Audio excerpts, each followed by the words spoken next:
आज की प्रेस वार्ता में आप सबका स्वागत है। The Kashmir Files released on the 11th of March 2022. It will be 2 months soon. What we received in the last 2 months included a lot of empathy from common citizens across the globe. There was an outpouring of emotion, there was an outpouring of affection, there was an outpouring of support.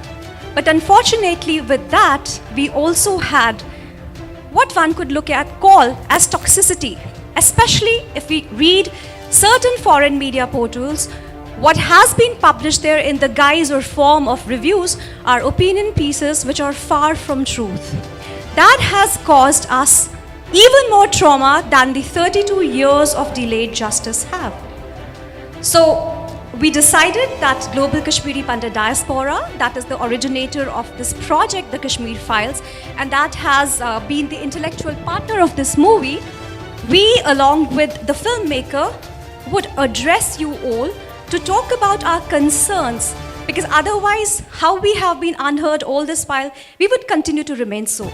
So today we have amongst our midst Mr. Vivek Agnihotri, the rock star filmmaker, globally renowned, a best-selling author, speaker, and more. We have Mrs. Pallavi Joshi Agnihotri, the producer of the movie, an acclaimed actress. We have Dr. Shefalika Bhan Kotwal. She is a medical health professional and she is the Europe coordinator of Global Kashmiri Pandit Diaspora. And we have Shri Utpal Kaul, who is the international coordinator of Global Kashmiri Pandit Diaspora. So the format of today's press conference will be that there will be each member of the panel will address you all, and thereafter the floor will be open for question and answers. Over to you, Vivek ji. Thank you, Dimple. Thank you, everybody. Welcome, everybody. Good evening. It's so wonderful. It's a delight to see such wonderful people here. And thanks for coming at such a short notice. Actually, this was not the intent of the original press conference. Since the film released, almost 2 or 3 weeks after the film, when it really became a historical success, a lot of foreign correspondents wanted to talk to me. And so they contacted Global Kashmiri Pandit Diaspora and they wanted to hold a press conference at Foreign Correspondents Club. Since I was traveling, I was committed and there was no time before the 3rd of May. The president of Foreign Correspondents Club called me and he was insisting that we do it as soon as possible. They wanted to do it last month, but I was not free. So therefore, 5th of May was decided. And only after a lot of discussions, we confirmed it, and a very senior Z executive flew down specifically for this, met him, worked out all the logistics, and the monies were paid, all receipts were taken. Manoj Raghuvanshi ji is here. Without his reporting in 1990, we wouldn't have known anything about Kashmir genocide. So it's a great honor. One of those brave, courageous journalists I am proud of. Day before was the World Press Freedom Day. On that day, I got a call from the president. In fact, they gave a call to Z and they put me on a conference call. And he said that this needs to be cancelled because some major media players, international media players, I want to underline the word international, and during this course, whenever I talk about media, I am focusing only on international media. I have nothing to say against our own media. These people put their foot down and they said they will not allow anybody who talks about Kashmir genocide inside that campus. And they threatened to do an en masse resignation. He told me, since we are talking freely and honestly, I don't want to hide any fact and I am not a very politically correct person, you know by now. He categorically mentioned 3 names: New York Times, Al Jazeera and Bloomberg. There are a couple of more names which emerged later on. Yesterday, between the course of these 2 days, some members of Foreign Correspondent Club have also put it on social media in different posts, the names of the people. It's for anybody to see. And it is really unfortunate that this anti-free speech, anti-truth activity took place in a government-owned swanky bungalow or whatever that place is, that club. And just for your information, this property is right in front of the Supreme Court, which is the highest temple of justice. And the film, The Kashmir Files, its theme is right to justice, and it was denied the press conference which was initiated by the Foreign Correspondents Club. And also it happened on the World Press Freedom Day. Same day, they also published lots of reports how India's press freedom index is going down, and it gives me reason to believe that is a propaganda. In fact, the freedom of press is curbed by the international press, at least in my case. The reason I'm here is to discuss two things with you. That what this film has achieved for India, and I am only talking specifically about India. I'm a film professional, you are a media professional, but before that, above that, we are Indians.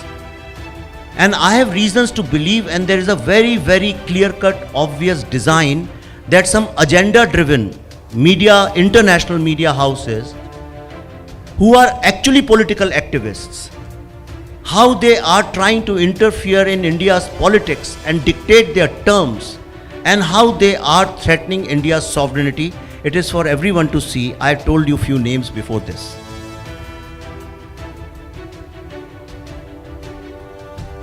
This film, actually people who do not do research, for them this film released on 11th of March. But in reality, we started screening this film in November last year in US, and it was open forum. It was not restricted. Anybody could see it, and we showed it in 16 different cities, and every single city have offices of these 5-6 media, global media players. We invited them, we begged them, we pleaded, we literally begged to come and see the film and report the genocide of Kashmiri Hindus. None of them came. But when the film, after its release in 4 or 5 weeks, it became a historical success. When the whole world started talking about it.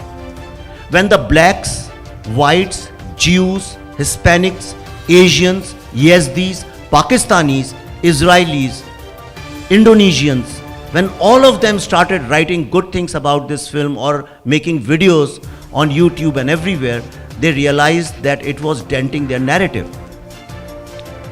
And that's when I thought they conspired, because one after the another, I can name all of them. I reply only on voice recordings these days just to safeguard myself. One after another, within 7-8 days, almost every major player who malign India's image internationally without checking out the truths started calling me. And the line of question was only Hindu-Muslim. Nobody, not even one, bothered to ask me that all those victims who you have interviewed, can we talk to anyone? Not even one tried to ask me the facts I have shown are right or wrong. There were no line of question which was related to the film. They had only 2 words, and I have all of them as evidence. If the need be, I can make them public. Only 2 things they talk about: Muslims and Modi. And which gives me clear reason to believe that they are agenda driven. And whatever reply you give them, they don't care. Ultimately, they just pick up 1 word or 1 line and they put it there, and you are wrongly presented. And all these articles, right from Time to BBC to Al Jazeera to CNN to The Economist, have not spoken about the film. They have not reviewed the film. In fact, They have tried to say why this film is being made at all. The people who failed to report the genocide are upset with a film being made on the genocide. And they don't have the guts to ask the same questions to Mr. Spielberg, who made Schindler's List. So, I want to tell you that under this design, under this conspiracy, our press conference was cancelled. I was advised not to speak about it. I was told by a very, very senior journalist who I respect a lot. He said, if you do that, everybody will get united. And the same thing happened with Press Club of India. After confirming everything, they also cancelled last evening. So I just want to bring a couple of things to your notice. There are 3-4 major allegations against this film, which are coming from these major agenda-driven foreign media players. Number one, they in all their articles they write this is a piece of fiction, and they write this is a piece of fiction because it is in our disclaimer. In fact, the Time has falsely reported that the film begins with a disclaimer which says this is a piece of fiction. I want you to understand this design. The disclaimer is here in front of me, CBFC certified, and we showed this CBFC certified disclaimer everywhere in the world where we have shown the film. The first line of it begins like this: this film is based on true incidents as recorded in video testimonials of the victims of Kashmir genocide. It goes on to say, to respect the dead and the victims' families, we have changed the name and timelines. It is a very ethical thing to do. All responsible filmmakers do that. If you see some of the greatest true stories, you hide the names. In the end, there is a technical line which Indian courts force you to put. CBFC forces you to put. It is not out of choice, which says that filmmaker does not take any responsibility for any kind of inaccuracy. And this is assumed from them that it's a fictional story. And since it's reported in Time and all major, these 5-6 usual suspects, therefore some people, genocide deniers, people who want to cancel this genocide story, have gone and also vandalized the Wikipedia page, and they have rewritten this film is based, it's a fictional story. Muslim police officers dying in Kashmir is a true story. Not even one Kashmiri Pandit family living in Kashmir today is a fake story. This is the narrative they are trying to create. It's for you to judge why it is being done. With all due respect, something which all the governments, I am underlining all the governments, all the civil societies, all human rights commissions, all empathy ambassadors, and especially these global media should have done, which is in any civilized society to record the testimonies of the victims. All the testimonies of Jew survivors were recorded. In every war, in any crime like this, the foreign media runs first and they record testimonies of the victims, which everybody failed to do collectively. Two resource-less filmmakers did. Today, we are the only people in the entire world who have testimonies of the surviving victims of Kashmiri Hindu genocide. And we are very proud of this. And they are very ashamed of this. And that's why it reflects their failure and they want to destroy the credibility of this film. Second biggest allegation against us is that this film is funded by the government of India. It's very hilarious, it's very childish, I shouldn't be answering it, but I want to. This film was in the making for last 4 years. Not secretly, but openly. Every day's account, if you go to our social media posts of our I Am Buddha and my own, it's all out. We have reported every single thing we did in the process of researching and making this film. In fact, the name of this film was crowdsourced. When we got this idea to make this film, I put out on social media that if you have any title, give, and this title actually has come from the people. Then we invited people in to participate in the research process. A lot of research was crowdsourced. GKPD facilitated this entire research all over the world. We travel all over the world. Everybody knew about this film. Nobody alleged that this is government funded or government supported. The film became a historical success in the first 4 days. By Tuesday, this was undisputable that this film is going to create a history. Till then, not even one person said it's government supported. But on Wednesday, I think, I'm not right, Tuesday evening or Wednesday, the Prime Minister spoke about it in a different context. And suddenly, it became government funded film. Now I want to ask this question, was the genocide of 1990, was it also funded by the current government? Why was that not reported? Which means, in India, see, it's very important for you to understand, before my film, at least 7 to 8 major films were made on Kashmir terrorism. And they all big production houses, biggest of the stars, Fiza, Fana. I say it all the times, I'm repeating once more. Fiza, Fina, Mission Kashmir, Dil Se, Haider, and there are lots of 7-8 films. Few I have cleared in CBFC, they were stuck for a long time. I have cleared them. Half Widows and these kind of films, they were also cleared. So I'm not talking about smaller films which go to film festivals. I'm talking major films. All those films were set in the period of 90s, the troubled period between 85 to early 90s. None of them film, not even one film, mentioned anything about Hindus, forget Hindu genocide, as if Hindus never lived in that land.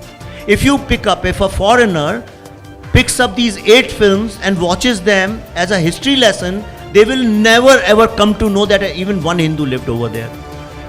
And all the films justified terrorists. So I want to ask these great players like Time and New York Times, when they praise these films, were these films sponsored by terrorists? Would you say Haider, Fiza and Fana and Mission Kashmir, they were funded by terrorist organizations because they were justifying terrorism? And obviously it is written by people who have not seen the film. And they have an agenda and they have a narrative and they want to reinforce that narrative because the film is critical of the current government also. आप में से film देखी है किसी ने? Do you remember before the climax when Bitta is talking, what does it say? Can you say that in a funded film? And it is so embarrassing and shameful that a filmmaker has to come and justify himself because they are very powerful people and they want to create an anti-India narrative. Then there is an international political campaign against it. A very well-known leftist, far leftist I would say, a far leftist website of India, the day film was released, since then every single day they wrote an article on this film. They never did it before, ever in the past about any film. And their language and these global media players' language is exactly the same. It's just paraphrased, but the thought is the same. They blame us of Islamophobia. And this is one issue I very openly, frankly want to talk about. And after that, if you're not convinced, you can ask me as many questions as you want.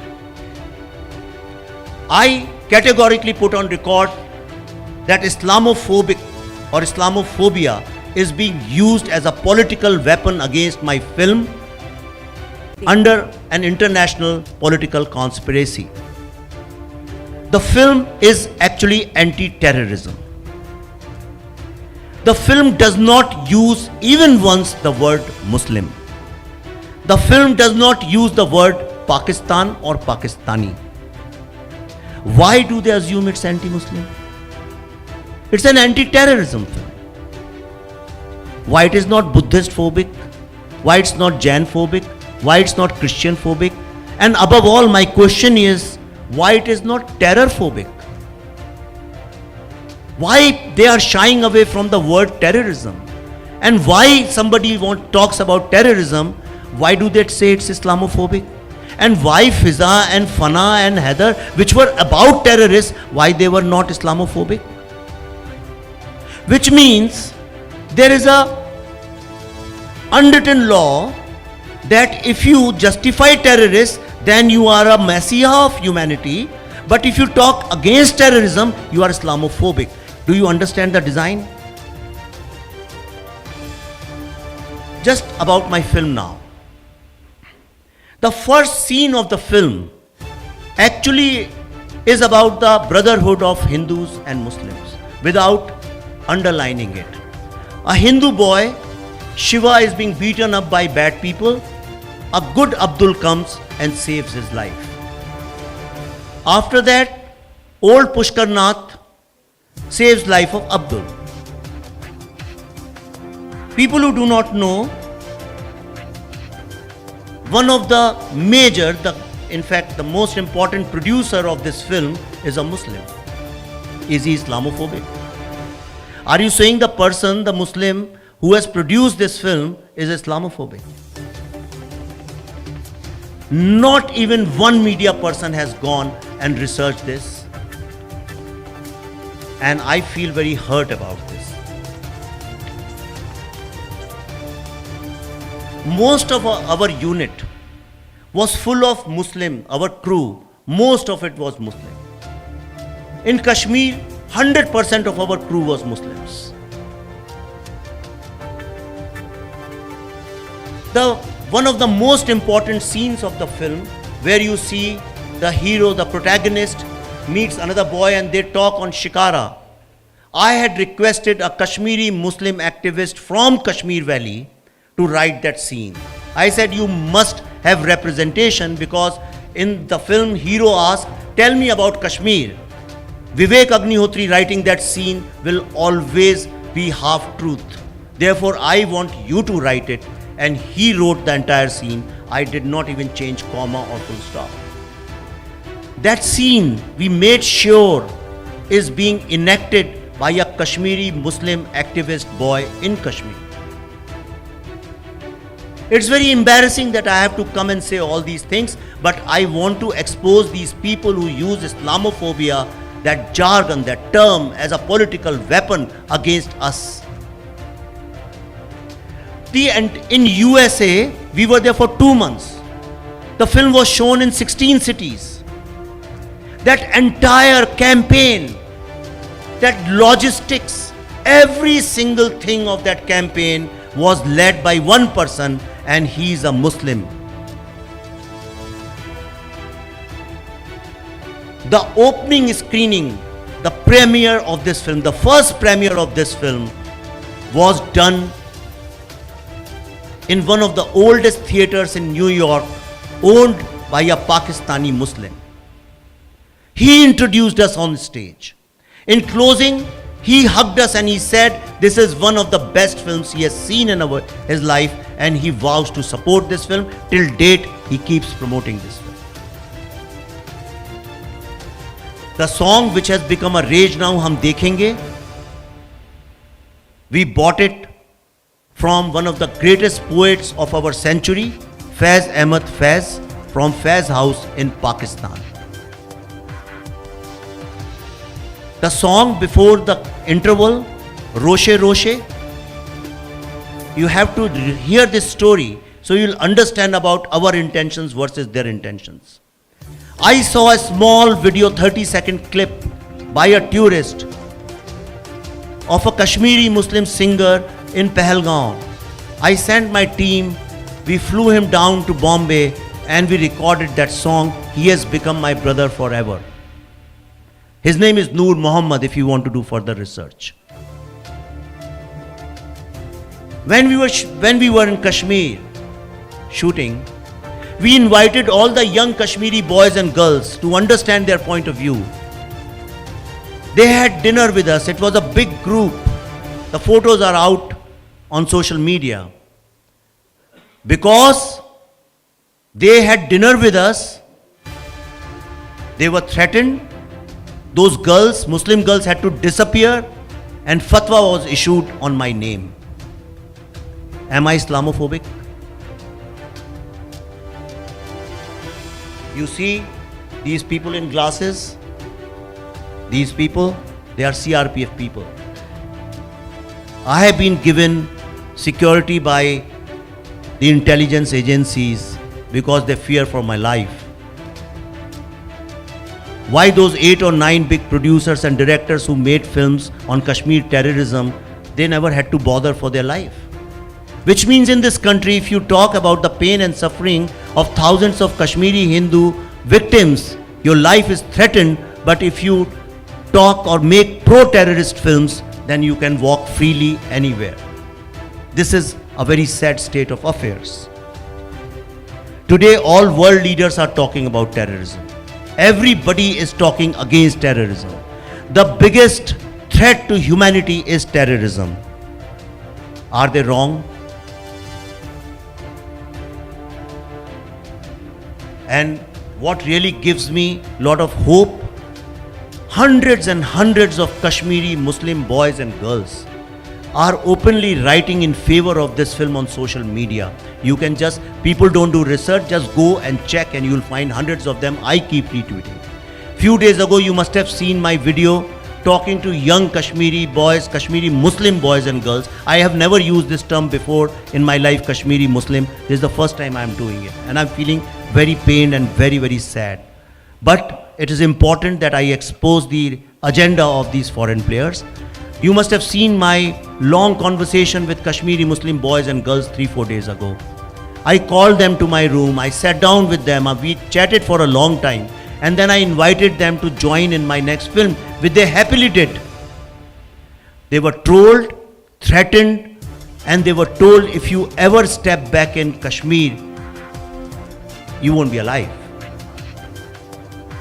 All these Muslim young boys and girls who see hope, who are talking about brotherhood, peace and harmony, this is threatening and rattling these few people who have used Islamophobia as their political weapon to shut anybody who genuinely wants humanity, peace, love and brotherhood.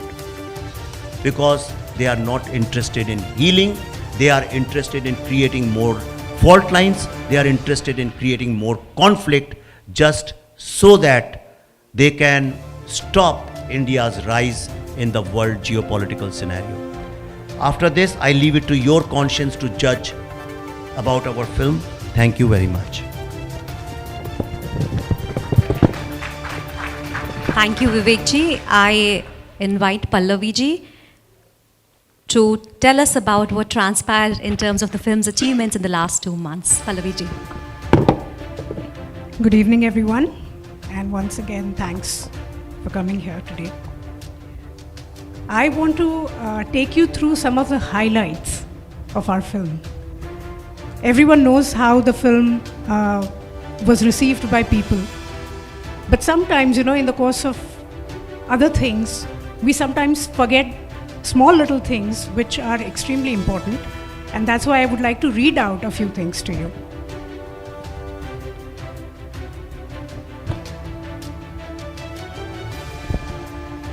The Kashmir Files is the first Indian film based on video testimonials of the first generation victims of Kashmiri Hindu genocide, which is the longest and continuous genocide of a minority community in the history of humanity.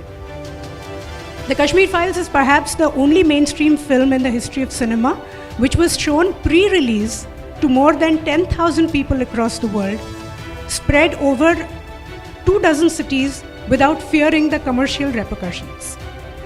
It is important to mention this because no filmmaker worth his salt would show a film to thousands of people due to the fear of, bad word or mixed reaction that may go out. We were absolutely confident because our film is based on truth and only the truth. These screenings were organized by 36 humanitarian organizations ranging from World Sikh Organization to Telugu Association to Jews Association to even Physicians Association. 36 organizations with proven track record in public service, spreading the message of peace, loving love, and humanity. This is one achievement every Indian, or actually I would say that every human being can be proud of. The Kashmir Files is the first Indian film which was given a congressional reception at the Capitol in the USA. We were also invited to prestigious scholarly academic institutions like the Harvard Club, University of Massachusetts, Georgia Tech University, Universities of Denver and Houston, and Stanford University. We were also invited to the Holocaust Museum in Washington, D.C. and Martin Luther King Memorial in Atlanta. I'm extremely proud to inform you that now we are being invited to many prestigious universities in Europe, including Oxford, Cambridge, Warwick University. We are also invited to speak at the British Parliament and many other prestigious places in Netherlands, Germany, Israel, Geneva, where we are invited to to talk at the World Human Rights Organizations. Our Europe tour is centered around the theme, India and her role in world peace and humanity. The Kashmir Files, in our knowledge, is the only film from India which has been given proclamations from various states and cities of USA, acknowledging and endorsing the inhuman genocide of the Kashmiri Hindus. The Kashmir Files is the most reviewed film on the internet, with reviews coming from all across the world, from white Americans, African Americans, Jews, Christians, Muslims, Yazidis, Pakistanis, Buddhists, and people from almost all faiths, ethnicities, and nationalities. And this has reinforced our belief that empathy and humanity cuts across religion and politics. The Kashmir Files has opened up international markets where no Indian film of this size has ever been released. And this wasn't planned by us. It was done on popular demand by the people. And it ran to jam-packed houses in Kenya, Mozambique, Norway, Sweden, Finland, Japan, and even Lithuania and Estonia, where there are hardly any Indians. This truly has become a people's film. And it is still running successfully in its 9th week in the USA. And it has already crossed its million mark long ago. And this is an honor which even the big-budgeted top star films can't achieve. The Kashmir Files released in one theatre in Kerala, but by popular demand increased to 120 screens within a few days and ran full for over 4 weeks. Same in Tamil Nadu and Bengal, where Hindi films of this size don't even release. And I must mention here that what really saddens us is the fact that the film made on Kashmir cannot be shown in Kashmir because there are no movie theatres there anymore. And it's a very, very sad commentary. And I hope that humanitarian media would focus on this issue here where, the free speech is curbed in Kashmir. On return on investment basis, the Kashmir Files, as some of you may know, was made in 15 crores and has done over 350 crores business worldwide and is still running successfully. Also, our tickets were very cheap.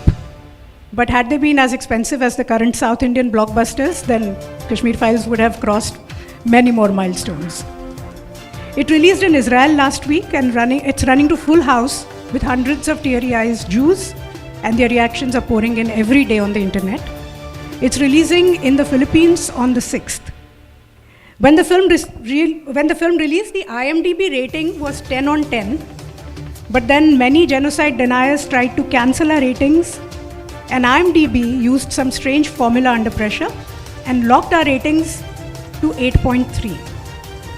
When people kept voting 10 on 10, it still wouldn't increase. Even so, 8.3 is still a very, very high rating. In the history of world cinema, the Kashmir Files is the only film which has found unprecedented honor of becoming a mass movement where even the poorest of poor have been distributing free tickets to the youth. And this is something that entire humanity can be proud of. And just to give an unprecedented example, Times Square in New York is known to be the most prestigious and the most expensive advertising site. When Vivek and I reached US in 2019 for our research, we had seen a hoarding of Free Kashmir. And that was the time when we thought to ourselves how good it would be if Kashmir Files can be featured on the Times Square. Last year in November and December, when we showed this film in more than 16 cities, the people who saw the film, the fans of this film, collected money on their own, and for the first time in Times Square, the entire map of Kashmir was shown. Then the billboard of the Kashmir Files was on, in which you can see the entire map of Kashmir, and never in the history has it happened, because in the West they always take out, दोनों side के sir निकाल देते हैं. This entire map of Kashmir was on full display for 2 days, 26th January, our Republic Day, and 27th of January. And this was done by all the fans.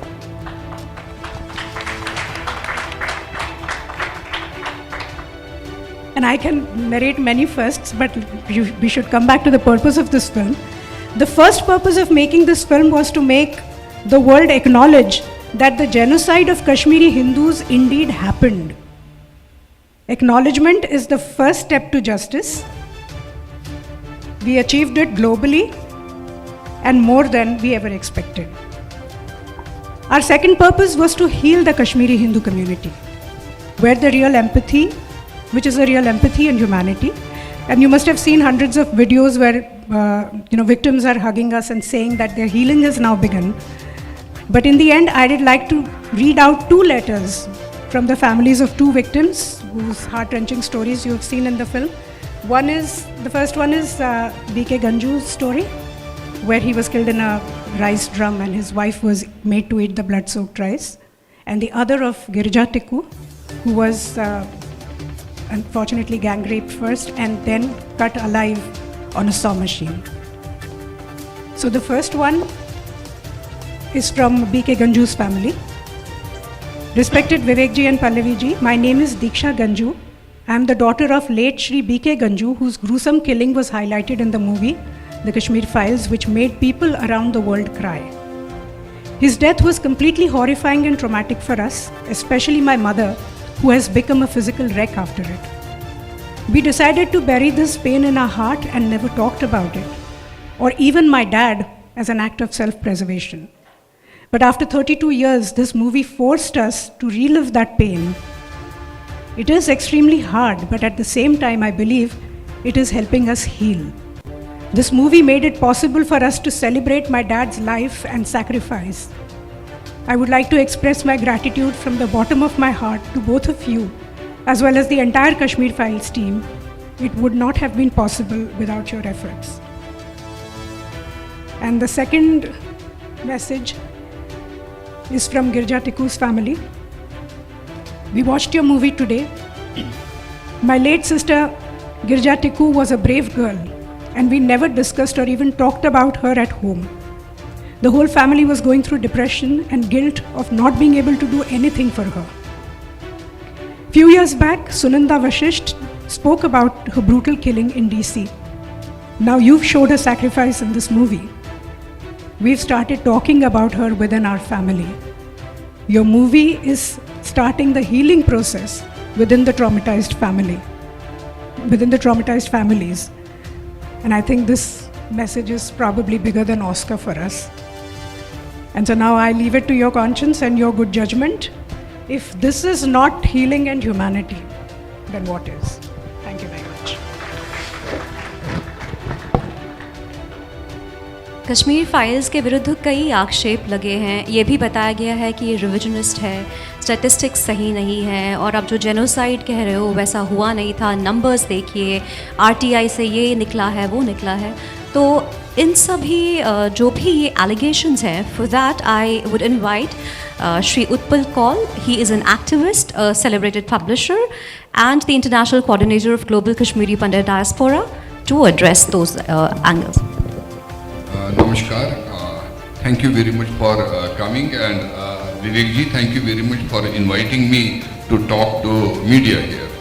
Let me at the very first thank on behalf of Kashmiri Pandit community, on behalf of Global Kashmiri Pandit Diaspora, to Vivek Agnihotri ji and Pallavi ji for this great movie.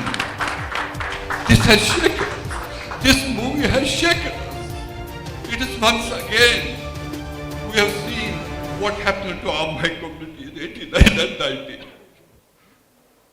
20,000 houses burned, 1,616 people killed in few months, 450 temples burnt and destroyed.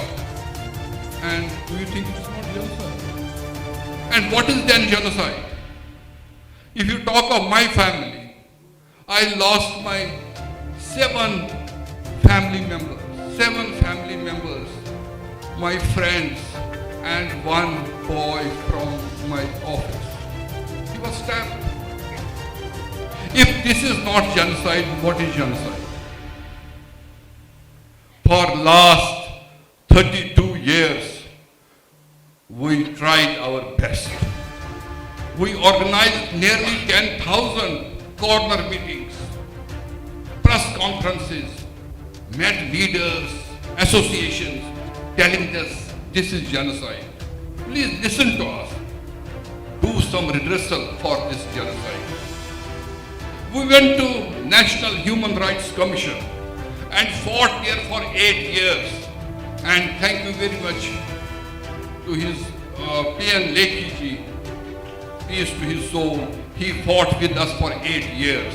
And at the end, the former Chief Justice of India, Venkat Challaiah, who was the chairman of Human Rights Commission, National Human Rights Commission, he said that Kashmiri Pandits suffered akin to genocide. There is no word akin to genocide, it is a genocide. And I testify, my community testify, because Global Kashmiri Pandit Diaspora, Kashmiri Pandits gave 750 interviews to Pallavi ji and Vivek ji and to his team. I guarantee it on behalf of my community that it is 800% true. Each and every event, whatever is shown in this film is real. It is not fiction. If I am standing here, sitting here in front of you, it is real. So Kashmir File is real. Every event, everything is real. We tried many times to meet the acclaimed media channels. I may call BBC and CNN and other world channels, Al Jazeera. But they have nothing for us. They wanted to promote separatist narrative, jihadi narrative of Kashmir.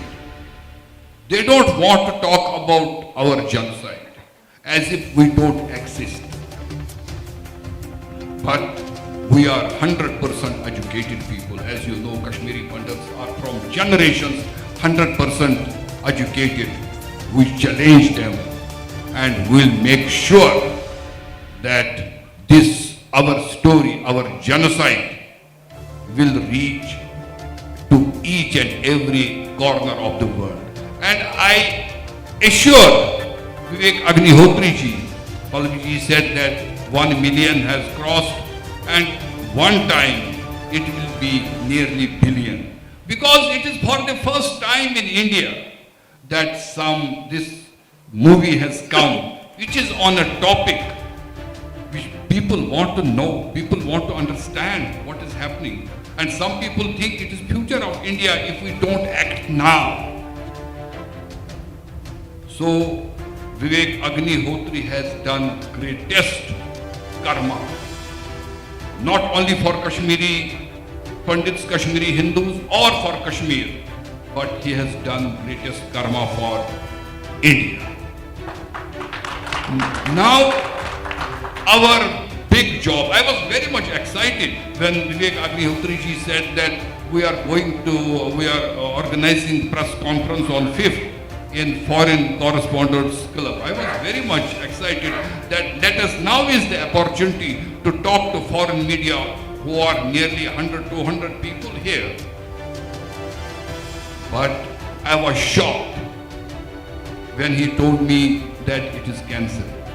It is cancelled because of design. They want to promote anti-India narrative.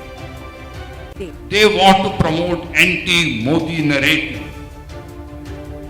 That is not my topic here. My topic is to tell to the world what happened in Kashmir. And it is not only victim, it is real, it is real. And nobody still believes that something like this will happen in this 21st century in civilized world, that one of our daughters will be cut in Ari se usko kata jayega with the saw. And 4 people, my uncle, auntie, they were watching Mahabharat and they were killed there. Don't you think this is genocide? Then what is genocide? What are these foreign correspondents doing here?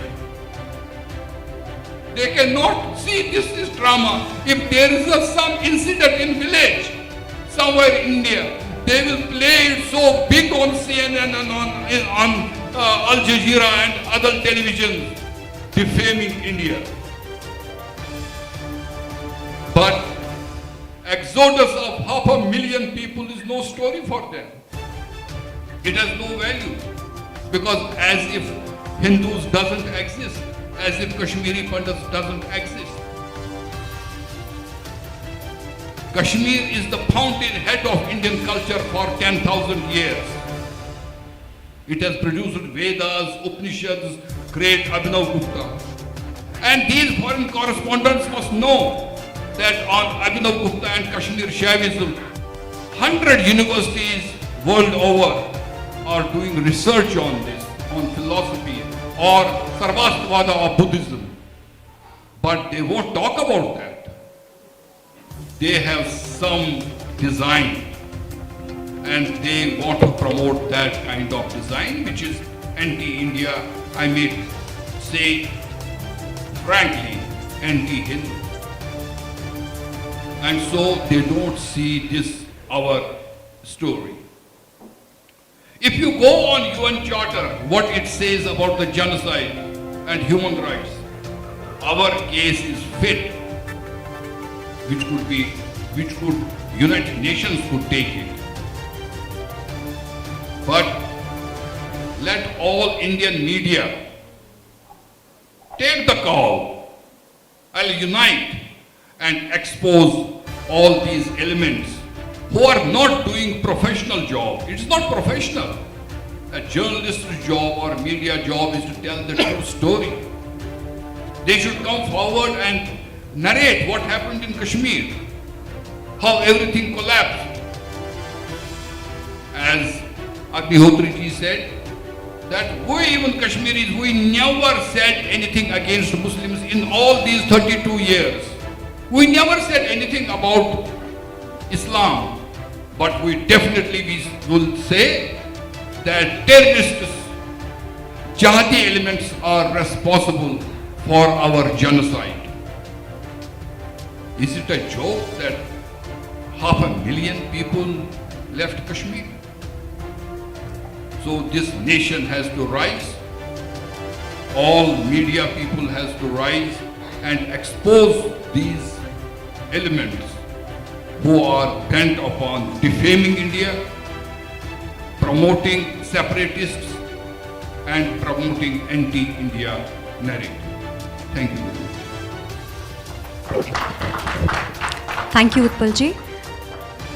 32 years ago, a genocide was perpetrated against our community. Vivekji, when he was first approached by Global Kashmiri Pandit Diaspora to make this movie, said, "You all look so successful. Who is going to believe what happened to you?" Even today, when you look at so many members of my community here, we all are successful. We rebuilt ourselves. We have been resilient. But there are tears unshed behind our smiles.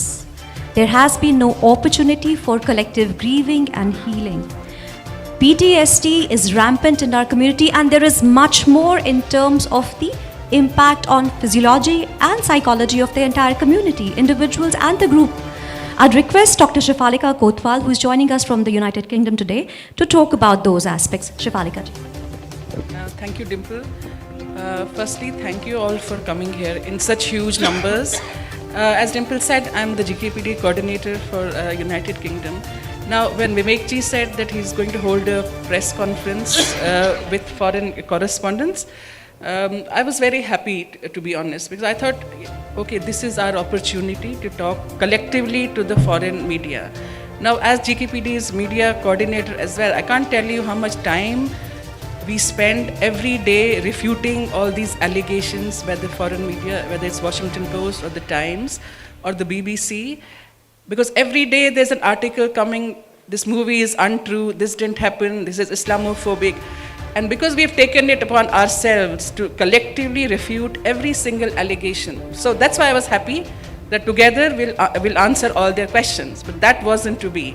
Not that I hold the foreign media in any special regard. You know, we have stalwarts like Manojji here. You know, I was 18 when I was reading his articles in 1990. He was one of the very few correspondents, I must say, who covered it. So when we have stalwarts like him, we don't need foreign press. But like Utpalji said, we were happy, okay, let's together answer all the difficult questions. And we were looking forward to it. And then we got this shocker that they have cancelled it. And then we got another shocker that our own press club has cancelled it as well. But anyway, that's in the past. We are here today, and you all are here. And this is our chance to talk about it. Now, as Dimple said, I am a psychiatrist by profession. You know, ours is a traumatized community. We are, you see us sitting here, you know, we've got high-end jobs, some of us, and we are all over the world. But that was in Majburi, you know, when you are thrown out of your homeland, what do? You know, I went to United Kingdom to get my specialist training. Someone went to US, someone went to Australia. What do you do when you're thrown out of your home overnight? But I was still the lucky one. You know, unlike Utpalji, I didn't lose my first, you know, by my parents or my brothers. But I have friends whose father was hacked into 50 pieces and thrown in the dustbin. So I have grown up, I have lived my life being blighted. My entire life is blighted by these stories, if I can tell you. And then as a psychiatrist, you know, I'm in a foreign country. PTSD is a very well-recognized phenomenon, especially in the West. It's not that recognized here. But our community, we have got something called collective PTSD. You know, it's impossible not to have PTSD when you have gone through what we all have gone through. So it is almost impossible to come out of this trauma unscathed. And that's what has happened to us. Now, Vivekji, obviously we are indebted to him for life. You know, the reason is for 32 years, nobody talked about it. There was media whitewash. Nobody wrote about it, nobody talked about it.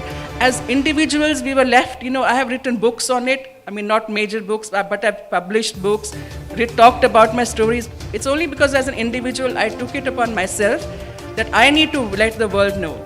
But there was no help coming, you know, from filmmakers or major foreign correspondents or whatever, or Indian press. And now we have someone who has been brave enough to write, to talk about us, to make a film on us. You know, this is a watershed moment for our community. And that's why you see us, you know, you see us following him around. You know, he's like a messiah for us. So he has a press conference. If I had to come, I was here on holiday anyway, but if I had to come from London to accompany him, I would have come. Because this is our investment in the movie. Because like I said, for the first time in 32 years, this has happened to us. Now coming back to my specialization, you know, like I said, collective PTSD is real. You know, and one of the things in PTSD, what you have to do, you have to talk about it. You know, that is the healing process. You have to talk about it, but you have to talk about it in a safe space and amongst people who empathize with you, not people who are hostile to you. So you just heard Pallavi read the letter. So we've had thousands of people like Mr. Ganju's daughter who have now come out and who are now telling us their story 32 years later. Now the least the media or whatever foreign media can do is to give them a safe space to talk about it. And not every time someone says, oh, this happened to me, someone jumps on them and says, no, this didn't happen to you. No, this is all fiction. And the whole thing about the vilifying a particular community, that I think is laughable. Because nowhere in the movie any community has been vilified. All it has shown is the truth. Yeah. So again, coming back to what has happened to us, thank you all for coming today, providing us, thank you to firstly to Vivek ji, of course, for providing us this safe space to talk about this. Now, the least the media can do is to support us now. You don't have to do some miracles. All you need to do is to say, yes, you have told your story. It is a true story. You have our support in whatever way. 32 years is a long time, for things like this. What has happened, and there's no resolution for us. But every people can do is to support us. And that you all have come here, that is a big thing for us. And foreign correspondents, if there's anyone here who's from a foreign media, please do come out and ask the questions. It's not about Islamophobia. You don't say, oh well, Jews, there was Germanophobia or whatever. People talk about Bosnia Bosnia, Croatia. People just tell their stories. So when there's any atrocities anywhere in the world, the foreign correspondents just run there. They cover the story. They talk about it. There are debates. So I find it really hard to understand why people are trying to whitewash it. Now, I know the reason for that. The reason is because there's this thing about India. You can't criticize India. We are ruling at the top of the world. Coming from United Kingdom, I can tell you we are doing extremely well in all spheres, whatever, finance, economy, whatever. So this is the easiest thing. This is like a low-hanging fruit in India to talk about this Hindu-Muslim binary. It does not exist, certainly not in the movie. But I think the foreign media just picks upon because it's the easiest thing to talk about, that we'll talk about this and vilify India. So I find I don't even talk about it. Vivek ji, obviously, he has talked about it a lot, but it's kind of laughable. We should totally avoid talking about it, yes?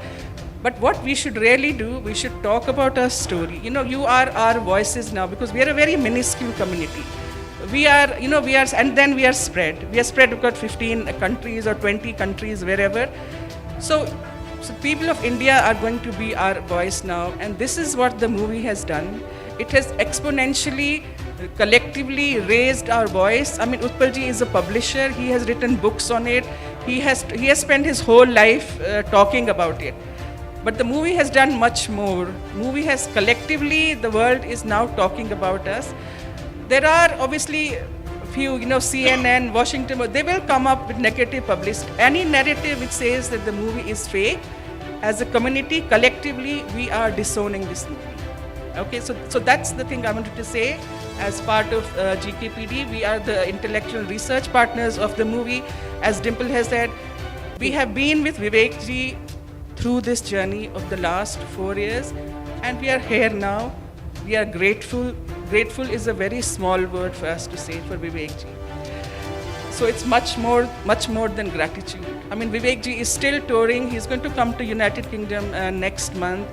He'll speak to parliamentarians there. It's because of him now we have got a voice. Who's going to listen to me? If I tell my story, not even 5 people are going to listen to me. But if there's a movie, and that too a super hit movie, by a reputed filmmaker, thousands of people are going to listen to it. And that's been the success. Thank you all for coming.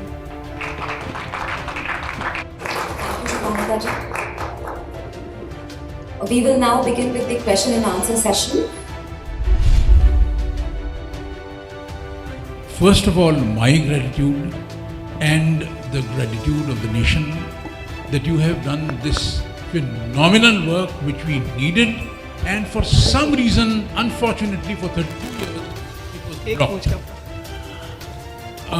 You have done a service which cannot be described in words. The trauma that you have just talked about, in fact, when I was the first journalist of the world to do my first story in June 89, it was done in July 89 in Newsprac. 89, 6 months before the exodus, the genocide, that terrorism will erupt in Kashmir. And since at that time CNN and New York Times and Time and others had not done this story, or even the media here in India had not done the story, I was left alone. Despite all the proof that I gave in the story, I was completely standing alone. So it gave an opportunity to Dr. Farooq Abdullah, the then Chief Minister, to come to Delhi, meet the Prime Minister Rajiv Gandhi, meet the Home Minister Bhutta Singh, and tell them that Manoj is telling a lie and he should be arrested. 5 months later, Ubaiya got kidnapped. Then terrorism was formally announced. The next month, this exodus happened. Now, if anyone asks कि ये बात सही है कि गलत है, तो केवल इतना ही मैं कहना चाहता हूँ, बाकी तो आप ऐड करेंगे। मैं केवल इतना कहना चाहता हूँ कि 32 साल से एक पूरी की पूरी कम्युनिटी अपना घर, अपनी नौकरियाँ, अपने बाग बगीचे, अपने बच्चों की पढ़ाई, अपना सब कुछ छोड़ के कश्मीर घाटी से बाहर आ गई है और वापस नहीं जा पा रही है। ये कोई मामूली डर की वजह से संभव है ही नहीं। जब तक इतना ज़्यादा टेरर नहीं होगा कि वो रात में सपना भी आ जाए कि वापस जा रहे हैं तो उनका पसीना आ जाए और उनका खौफ से उनकी आंख खुल जाए, जब तक इतनी दहशत नहीं होगी तब तक इतना बड़ा एक्सोडस हो ही नहीं सकता है। I'm from Sangam Talks, it's a YouTube channel. And first of all, big thanks to you for this movie. And as they say that art represents reality and Bollywood is something which portrays reality.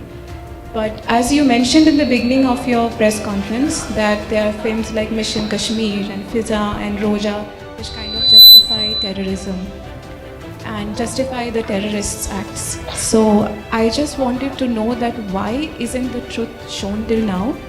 And it actually is the kind of interpretation of the director or the producer.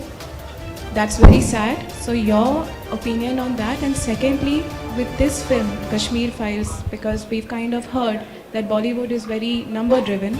And so is there a churn in Bollywood now towards kind of listening to people, what they want and the truth? So what is the churn you have seen? You don't need a churn in Bollywood. You need a churn in our society.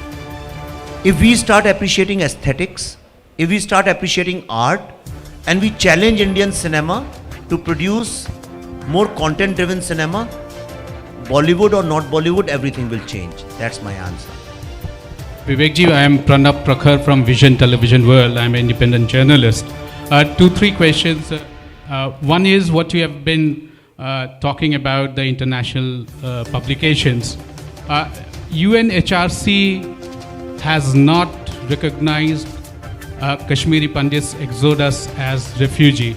Is that the reason that you see the wrongs that have been made over the decades is being camouflaged now through the eyes of religious Hindu-Muslim divide in the film? That is one question.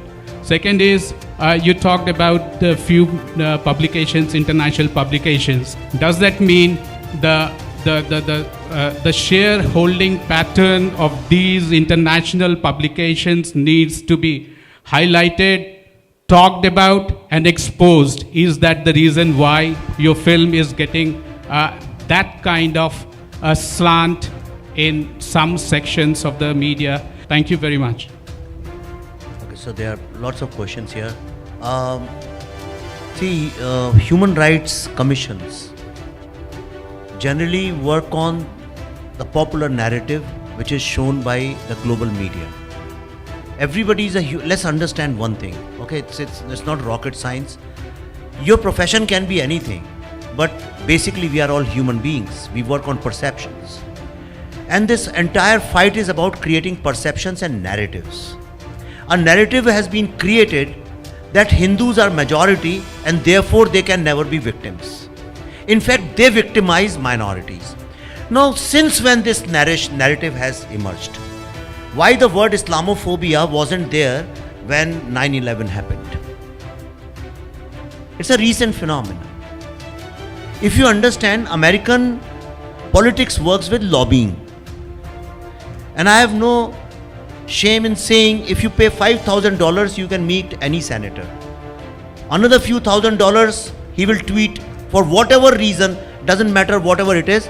If it is not very offensive, he'll tweet in your favor. Pay few $100,000 or $1 million, he'll become your activist. American politics works on lobbying. Few days ago when Elon Musk on Twitter offered to buy Twitter. Who was the first person who came out and raised objection? Everybody thought Twitter is an American company. But who was the first person who came out and raised very strong objection? The Prince of Saudi Arabia. Do you know how many $1 million Qatar gives to New York Times? When I was in US, I was told $50 million were donated to New York Times. In our own country, there are few anti-India websites. Who funds them? When you play this kind of Muslim victimization, your funding channels become smoother. This is my understanding. I am not saying it's truth, because I know a lot of people would use my words in a different context. This is my understanding, and it is based on experience in USA. So this is the reason United Nations or other human rights organizations say that. Now the good news, this is the bad news. The good news is, because there was no narrative, there was no imagery. When you say Kashmiri Hindu genocide, there were few clips of Manoj ji on YouTube, which not anybody would go to see unless for educational purposes. There was nobody knew about this collectively. But after the film came, I have been getting call from Geneva. When Pallavi said Geneva, she didn't want to mention it because it's in correspondence. Very soon you will find us standing over there. We have been invited by human rights human rights organization. We are going there. They want to see our film, and we are speaking over there. In lots of places. Why would British parliamentarians would want to talk to us? Oxford Union. So many people, Shashi Tharoor Sahab was there, he spoke over there. Chidambaram Sahab spoke over there. So many senior politicians have gone and spoken over there. But not even one of them made a case for India.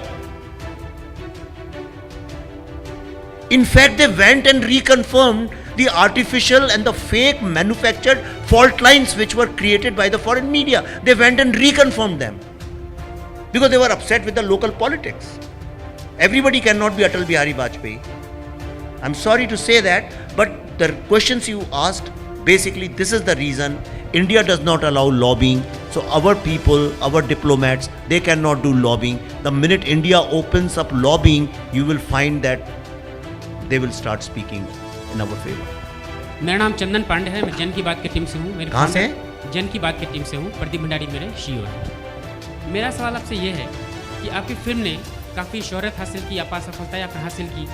लोगों ने बहुत कुछ कहा, किसी ने समर्थन किया, किसी ने विरोध किया, बहुत सारे हेड कैंपेन भी चलाए गए।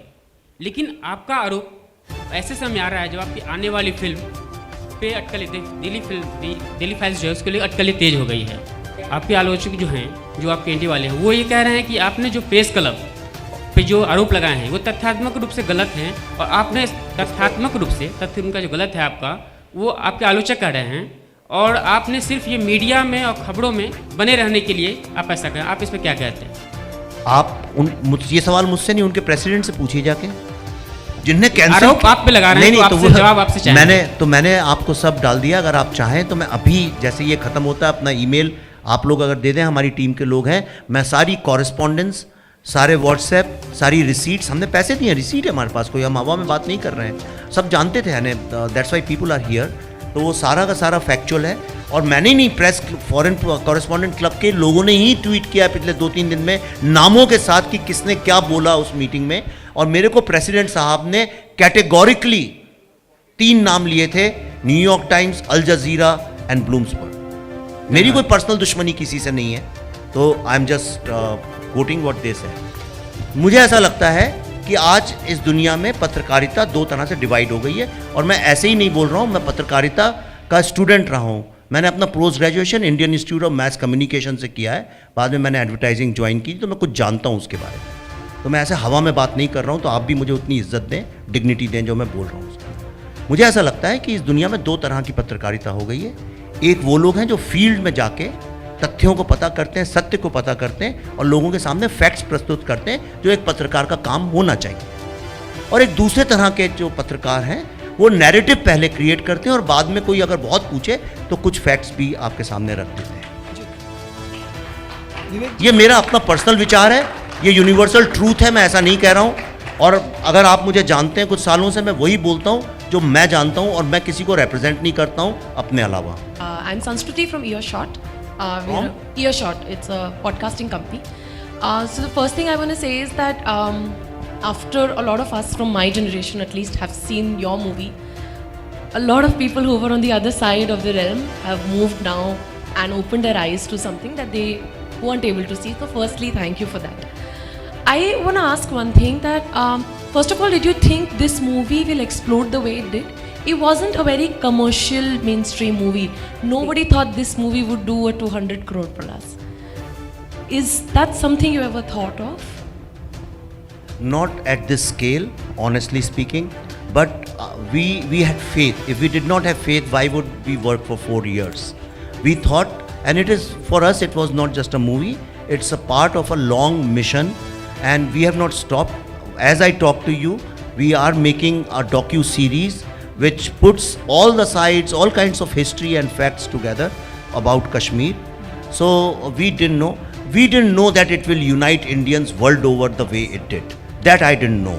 I knew that there will be allegations of Islamophobia and all that. इतनी politics में जानता हूँ, तो मुझे वो सब पता था, पर मुझे ये नहीं पता था कि लोग इस तरह से एक दूसरे को हक करेंगे और सॉरी बोलेंगे. Just to give you an example, America में कई सारे ऐसे मेरे पास वीडियोस भी हैं जहाँ पे व्हेन द वाइट पीपल और the black people after seeing the film they came out, whichever Indian they saw, they didn't know कि ये कश्मीरी है या क्या है. उनको ऐसा लगा शायद इंडियंस कोई कश्मीरी बोलते हैं. They went up to them, hug them and they said we are sorry. Vivek sir, पहले तो कश्मीर फाइल्स लॉन्च होने के बाद काफ़ी कश्मीरी पंडित जो उनके परिवार से मिलने का मौका मिला. कहाँ से हैं आप, क्या नाम? सर ऋषभ अवस्थी नाम है, ओ न्यूज़ हिंदी डिजिटल प्लेटफॉर्म में. कश्मीर फाइल्स लॉन्च होने के बाद हम कई कश्मीरी पंडित जो है उनके परिवारों से मिले, तो उनकी तरफ से मैं सबसे पहले आपको बहुत बहुत धन्यवाद कहना चाहूँगा. लगातार वो कह रहे थे कि कभी भी विवेक अग्निहोत्री जी से मुलाकात होती है तो उनको धन्यवाद कहें. और एक मेरा सवाल ये है कि आपकी फिल्म में जैसे एक डायलॉग था कि सरकार तो किसी की भी हो पर सिस्टम हमारा ही रहेगा, तो क्या वो जिस तरीके से आपकी दोनों प्रेस कॉन्फ्रेंस जो है वो कैंसिल हुई, तो आज के टाइम में और रियल लाइफ में वही दिखाई दे रहा है? अब आपने कह दिया ये सवाल, मैं क्या जवाब दूँ इसका? सर एक नो सर मेरा एक क्वेश्चन है. I am victim of genocide. I am Kashmiri Pandit and a victim of genocide myself. I have been thrown out of Kashmir in 1990 and in May I came from Kashmir. अभी भी हमारे बहुत सारे लोग जम्मू में कैंपों में रह रहे हैं और वो बिल्कुल उस सूरत में रह रहे हैं कि उनका मतलब this is not a life of a human beings, जिस हिसाब में अभी भी रह रहे हैं वो. हमारे कैंप जगती में है जहाँ पर 5000 फैमिलीज वहाँ पर रह रहे हैं. There is no sanitation, there is no health care and the people are not getting the amenities which a human being is deserved. और हमारे वहाँ पर नगरोटा में भी कैंप है, मुट्ठी में भी कैंप है. और मेरा ये सवाल है मीडिया से कि आज तक 32 साल हो गए हैं, आज तक मीडिया कश्मीरी हिंदू के बारे में क्यों नहीं बोला? और ये क्या आप बोल सकते हैं ये, जबकि हकीकत जो थी हमारे कश्मीरी पंडितों की, जबकि विवेक अग्निहोत्री ने अपने फिल्म के द्वारा ये जो हकीकत थी कश्मीरी पंडितों के साथ जो जेनोसाइड हुआ है, आप सारे वर्ल्ड ने देखा है. आप कब इंसाफ दिलाओगे हम कश्मीरी पंडितों को? क्योंकि आप you are the pillar of the democracy of India. मुझे आपसे उम्मीद बहुत है कि आप जो हमारे लोग जिम्मेदारी करते थे, वहाँ फार्मर्स थे, ना स्टेट ने उनके साथ कुछ किया नहीं, ना सेंटर ने किया. अब मीडिया पीपल ये मुद्दा कैसे उठाएंगे? प्लीज यार, प्लीज डोंट डू दैट. ठीक है, भावनाओं को समझिए सर, थोड़ा भावनाओं को समझिए. ठीक है. Vivek sir, Rajesh here from Delhi 99. Sir मेरा सवाल ये है कि आज भी सर अगर हम देखें तो कश्मीर में तो हमारा वाला कश्मीर है, वहाँ तो जेनोसाइड कुछ, क्योंकि आर्मी हमारी वहाँ रुकी है, लेकिन प्रतिदिन डेली वहाँ से दूसरे पार्ट से खबरें आ रही हैं कि हमारे जो माइनॉरिटीज़, हमारे जो हिंदूज़ हैं उनको भी मारा जाता है. 6 गर्ल्स को 2 दिन पहले भी कुछ इस तरह से रेप किया गया और कुछ उनको कन्वर्जन किया जाता है रेगुलर. तो आप क्या कहेंगे? अभी तक ये सिलसिला 32 सालों से रुका नहीं है जो हिंदुओं के ऊपर कश्मीर में चल रहा है, चाहे इस पार्ट में हो चाहे दूसरे पार्ट में, अभी भी जारी है. दूसरा मेरा सवाल सर ये है कि दिल्ली से भी एक आवाज़ जब मूवी चल रही थी तो उन दिनों भी सुनने को मिली कि आपने इतने जो 250 करोड़ कमाने को जो आपकी अर्निंग्स थी उसको लेकर भी सवालिया निशान हमारे सीएम के द्वारा उठाए गए, तो वो काफ़ी शॉकिंग था। उसके बारे में आपसे भी हम सुनना चाहेंगे कि उनको क्या आप रिप्लाई देना चाहेंगे।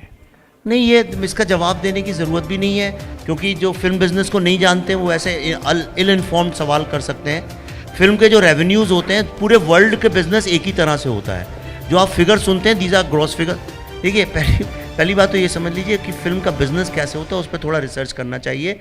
सारी दुनिया में ये जो 250 350 आप सुनते हैं, पहली बात मैं आपको एक अच्छी खबर ये बता दूं, कश्मीर फाइल्स जो है वो पहली शायद मैं वर्ड यूज़ कर रहा हूँ, पहली ऐसी हिंदी फिल्म है जहाँ पे जी स्टूडियोज़ हमारे बीच में कॉन्शियस डिसीजन हुआ था, उनके यहाँ पे बड़े सीनियर एग्जेक्टिव भी हैं, फिर राइट टू जस्टिस पे फिल्म है, एक एक पैसा जो है वो ऑनेस्टली रिपोर्ट किया जाए। जनरली फिल्म इंडस्ट्री का ये होता है कि 100 आए 150 बताओ, 200 भी बताओ तो चलता है। और जो जैसा पल्लवी जी ने बताया, आप जो ये 350 करोड़ वर्ल्ड वाइड फिगर जो देख रहे हैं, क्योंकि हमारे टिकट्स बहुत सस्ते थे।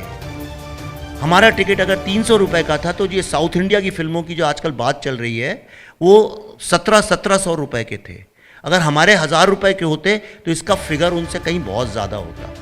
भारत में एक जो सबसे सक्सेसफुल फिल्म है उसको 3-3.25 करोड़ लोग देखते हैं। ये दुख की भी बात है, 130 करोड़ लोगों की कंट्री में इतने ही लोग देखते हैं। हमारी फिल्म को लगभग 3 करोड़ लोगों ने देखा है, और जिनकी आज बहुत चर्चा हो रही है कि ये तो इनने दुनिया बदल दी है, उनको 1-1.25 करोड़ लोगों ने देखा है। और मैं चाहूँगा कि कई मीडिया लोगों को फिल्मों के ऊपर रिसर्च करना चाहिए, उसकी साइंस को समझना चाहिए, ताकि जो झूठ चलता है फिल्मों के नाम पे उसको भी आप एक्सपोज कर सकें और उसको फेस वैल्यू पे ना लें। My name is Ritika Jain. I work with Boom. It's a fact-checking With? Boom. It's a fact-checking website. I'm here to fact-check a claim. We have got this message which says that Kashmir Files, the makers of Kashmir Files, have donated 200 crores to the PM CARES Fund. I just want to confirm whether that's true or false. I mean, if you have any common sense, you can fact check yourself. I don't have to answer that. Because how can I give 200 crore rupees? Which producer gets 200 crore rupees out of 200 crore? I mean, this is a very, it's like asking somebody has said, A for apple नहीं होता, B for apple होता, आप fact check कर रही हैं इसका। ये कोई बात हुई? 200 करोड़ रुपए जब बिजनेस होता है, it's a gross figure. So that's a Now, how can, अरे ये सवाल ही नहीं उठता है, आप ये सवाल पूछी क्यों नहीं है? because we have. I'm sorry, I mean, then you do your own research. I mean, you don't know how to fact check. No, what I'm trying to say is, when somebody says 200 crore rupee business, it simply means that the producer will get only 30 or 40% of that, out of which ultimately you will end up getting only 10 or 15% of that. The laws of all business in the world are the same. If you don't know the difference between revenue and the profits, then how, I mean, why should, I mean, ये कैसा fact check हुआ? विवेक जी, मेरा नाम अशोक श्रीवास्तव है, मैं DD news में हूँ। नमस्कार जी। नमस्ते सर। जो पीसीआई और जो एफसीसी क्लब को लेकर जो कंट्रोवर्सी हुई, मैंने कल उस पर कार्यक्रम किया था और मैंने उसमें पत्रकारों को ही बुलाया था, लेकिन बड़े दुर्भाग्य की बात है कि प्रेस क्लब ऑफ इंडिया और एफसीसी क्लब की ओर से कोई भी उनके मैनेजमेंट का मेरे शो में आने के लिए तैयार नहीं हुआ। सबने कहा नहीं, हम इस पर बात नहीं करेंगे, जबकि मुझे लगता है मीडिया को और पत्रकारों को ज़्यादा जवाबदेह होना चाहिए, क्योंकि हम दूसरों से भी सवाल करते हैं तो हमें भी सवालों का सामना करने के लिए तैयार होना चाहिए। लेकिन जो पत्रकार एक वरिष्ठ आए थे, जब शो शुरू हुआ तो ब्रेक में उन्होंने बाकायदा प्रेस क्लब ऑफ इंडिया के जो चेयरमैन है, प्रेसिडेंट है, उनको फ़ोन किया, और फ़ोन करने के बाद उन्होंने मुझे कहा कि मैंने अभी बात करी, और उनका कहना है कि फॉर्मेलिटी पूरी नहीं हुई थी, लेकिन अगर विवेक जी आप फॉर्मेलिटी कभी कर लेंगे तो हम उनको दोबारा प्रेस क्लब दे देंगे। हालांकि इस बीच खबर ये भी आई है कि जो कन्वर्जन नाम की नई फिल्म आई है, उसका भी इसी तरह से जो है लास्ट मिनट पर उसकी प्रेस कॉन्फ्रेंस भी रद्द कर दी गई। तो आपको क्या लगता है कि क्या आप दोबारा मौका लगेगा तो आप जाएंगे? वो देखेंगे, पता नहीं, कुछ कह नहीं सकते। Good evening Vivek ji and Pallavi ji, congratulations आपकी फिल्म के लिए, आपने बहुत अच्छा काम किया। I am from Samachar Post, Neerja Vakil. Actually I am being the victim myself, तो आई कैनॉट डाउट कि आपने जो बनाया वो, क्योंकि वो हमारे साथ बीता हुआ है, और ये अपनी फ्रेटर्निटी में रोज़ ही जो आप फिल्म के लेके जेल रहे हैं, वो अपनी फ्रेटर्निटी में ही मैं उसको आई कैन अंडरस्टैंड, वो मैं खुद ही झेल रही हूँ। तो मेरा ये एक्चुअली आपने अभी रिसर्च वर्क की बात की, आपने बहुत रिसर्च किया, आई नो इट, क्योंकि मेरा बेटा राहुल वकील KYM में था एंड आपके साथ उसकी इंस्टाग्राम पे काफ़ी चैट हुई, मतलब it was a talk, Instagram talk हुआ था। तो मेरा ये है कि अगर आपने अभी बात की कि मुस्लिम्स के साथ भी आपका काफ़ी रिसर्च वर्क था, लेकिन फिल्म में कहीं ना कहीं नहीं टू गिव देम क्रेडिट कि आपने इतना रिसर्च वर्क किया, थोड़ा थोड़ा सबका दे देते। तो मेरा ये था कि आपने फिल्म में थोड़ा सा उनका कुछ चाहे कास्ट में या कुछ उसमें आप थोड़ा उनका दे देते। This is my question. तो फिल्म सबके, देखिए मैं इसका आपका जवाब ही देना चाहता हूँ, ये मैं गिल्टी नहीं हूँ किसी भी चीज़ का। मेरे लिए हर इंसान एक है। मैं लोगों को मेजॉरिटी और माइनॉरिटी के रूप में नहीं देखता हूँ। जब माइनॉरिटी की इंडिया में बात होती है तो कोई भी जैन, सिख, पारसी लोगों के बारे में सोचता नहीं है। हमारी फिल्म में ओपनली पेन अल्टीमेट जो क्लाइमेक्स सीन है उसमें बोला गया है कि सिर्फ हिंदू नहीं, इसमें जो कश्मीरी मुस्लिम थे, बुद्धिस्ट थे, डोगरा थे, दलित थे, उन गुजर थे, उन सब लोगों को मारा गया है। मैं काहे को डिस्क्रिमिनेट करूं? क्या मौतों में भी जाति और धर्म और मेजॉरिटी और माइनॉरिटी होता है? जिसको मारा गया है वो विक्टिम होता है। Congratulations to all of you. My name is Tripti Nath. I'm an independent journalist. I would like to ask, I think one of the esteemed panelists mentioned that it's a pity that Kashmir doesn't have cinema halls.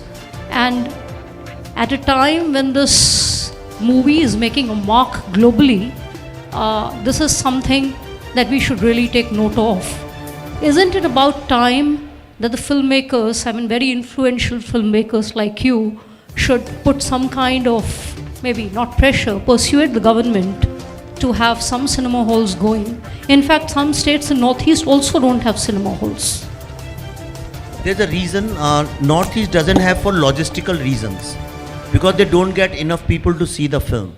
In Kashmir, people want to see the film, and all the cinema halls were shut down and destroyed. In 1996, one cinema hall opened, but then bullets were fired there, people were killed, and after that no cinema hall is there.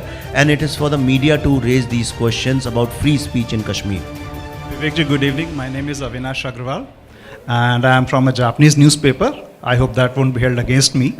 So asking a general question, so what do you think about the relations between Hindus and Muslims? How can we improve the relations so that the traditional Ganga Jamni Tehzeeb can be there for all river?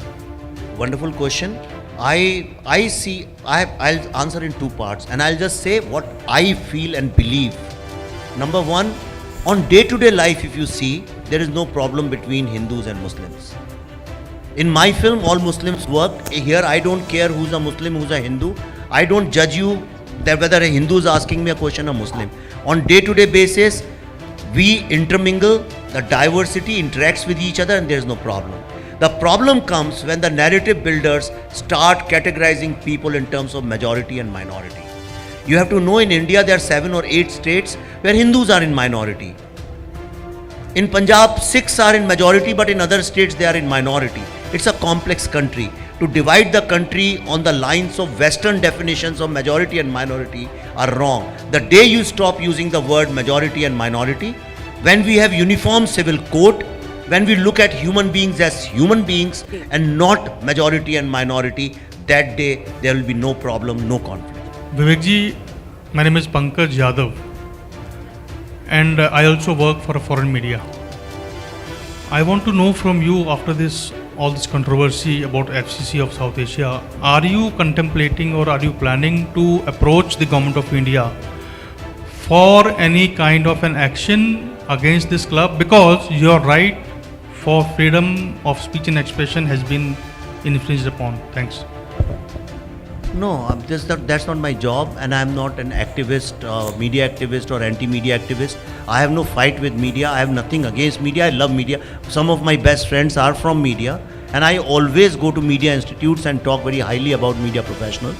I see that how young boys and girls, not just young but middle-aged also, how in heat, in such difficult conditions, they travel all over India at meager salaries, and they get bad name because of few elite studio journalists who basically try to divide the society, and for that all media is being victimized or penalized. So I have great respect for media, but what I think media is not how the world sees media. So So it's for somebody else to do it.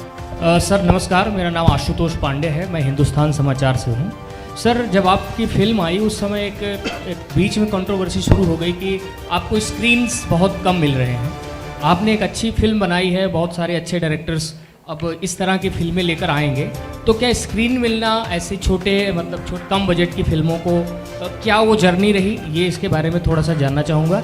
दूसरी बात sir, इन दिनों आपको देखकर बहुत सारे लोगों का BP बहुत बढ़ जाता है या किसी का बहुत घट जाता है, तो आप अपना ध्यान रखें और हमें कुछ अच्छा और दिखाते रहें। शुक्रिया।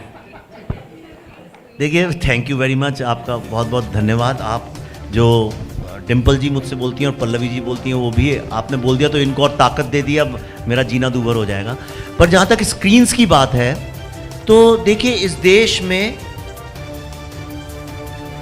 फिल्म अच्छी है कि बुरी, ये फिल्म के ऊपर डिसाइड नहीं होता है, उसमें स्टार कौन है उसके ऊपर डिसाइड होता है। ये स्टार बेस्ड फिल्म इंडस्ट्री है और हम लोगों ने भी एज एन ऑडियंस इनकॉम्पिटेंस को, बैड एक्टिंग को और बैड स्टोरीज को एम्पावर कर दिया है और उनको हम इतना हिट कर देते हैं कि लोगों को लगता है यही सही तरीका फिल्म बनाने का। तो मुझे किसी से कोई शिकायत नहीं है। ऐसे में मेरी फिल्म में 5-6 नेशनल अवार्ड विनिंग एक्टर्स थे, पर नेशनल अवार्ड विनिंग एक्टर्स की कोई कीमत नहीं है, हम लोग स्टार्स की पूजा करते हैं। तो ऐसे में उसको स्क्रीन ना मिलना कोई बड़े अचंभे की बात नहीं है। लेकिन इस फिल्म की सफलता ने ये तो कम से कम तय कर दिया है कि आगे अगर कोई नॉन स्टारर फिल्म होगी और उसका कंटेंट अच्छा होगा तो द सो कॉल्ड बॉलीवुड वाले भी 4 बार सोचेंगे उसको कम स्क्रीन्स देने में। तो ये एक पॉजिटिव थिंग भी है। Why are Kashmiri Pandits not asking for ITP status, internally displaced person status for themselves? That's my question. I told you that we went to National Human Rights Commission, asking them that declare genocide of Kashmiri Pandits and also redressal. But then we put second application. That was that we should be, we are not basically, because if we see the UN Charter and other things, they won't say we are refugees. We say हम शरणार्थी हैं, अपने ही देश में शरणार्थी है. We are refugees in our own country. But government says that you are migrants, and we say that migrants are basically birds. We are not migrants. We are internally displaced community.